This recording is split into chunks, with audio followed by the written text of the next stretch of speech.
করলেন আজকে? আজকে কি শেষ দিন? আজকে কি শেষ দিন না কালকা? আজকে শেষ দিন।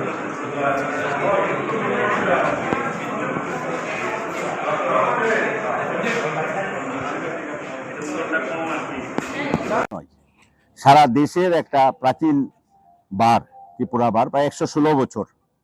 আমরা এখানে নির্বাচন হয়, এখানে নির্বাচন একটা উৎসবের মহল তৈরি হয় প্রতিবারই।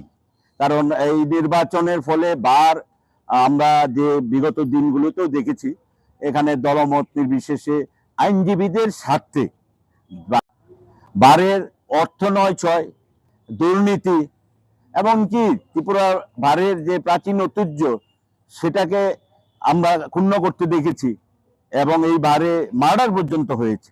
বারের পরিবেশ নিয়ে সবাই উদ্বিগ্ন, দল মত নির্বিশেষে সমস্ত অংশের আইনজীবীরা উদ্বিগ্ন।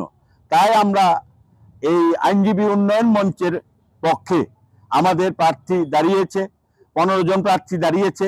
আমরা নিশ্চিত এবং এটা আমাদের প্রতিশ্রুতি, বারে সে প্রাচীন ঐতিহ্য বজায় রেখেই বারের শান্তি শৃঙ্খলা এবং আইনজীবীদের স্বার্থে এই বার আমাদের রাষ্ট্রবাদী মানসিকতা নিয়ে আমাদের রাজ্যের যে সরকার, আমাদের দেশের যে সরকার, দেখেছেন আমাদের প্রিয় প্রধানমন্ত্রী প্রায় এখন ভারতবর্ষে সমস্ত প্রধানমন্ত্রীদের রেকর্ড ভেঙে দিয়ে উনি দীর্ঘকালীন প্রধানমন্ত্রী আসনে অধিষ্ঠিত আছেন এবং যেভাবে রাজ্যের জন্য দুহাত ভরে সাহায্য করছেন। আমাদের এই ত্রিপুরা বারের অনেকগুলো সমস্যা আছে এবং অনেক বৈষম্য আছে। যারা 1 থেকে 5 বছর তাদের ওয়েলফেয়ারের অর্থ দেওয়ার ক্ষেত্রে যে বৈষম্য সৃষ্টি করেছে, এই বৈষম্যগুলি আমরা দূর করব। আমরা সামগ্রিকভাবে বারের উন্নয়নে এবং আইনজীবীদের উন্নয়নে, আইনজীবীদের বিপদে আইনজীবীদের পাশে থেকে এই বার কাজ করবে। আমরা নিশ্চিত আগামী পরশুদিন মানে 13ই জুন আমাদের এই ত্রিপুরা বারের এই নির্বাচনে আইনজীবী উন্নয়ন মঞ্চ থেকে যারা প্রার্থী হয়েছেন তাদেরকে বিপুল ভোটে আইনজীবীরা জয়ী করবে এবং বারের পুরনো ঐতিহ্য সংস্কৃতি আমরা ফিরিয়ে দেবো এবং বারের দুর্নীতি আমরা রুখবো এবং আইনজীবীদের ওয়েলফেয়ারে আমরা কাজ করব।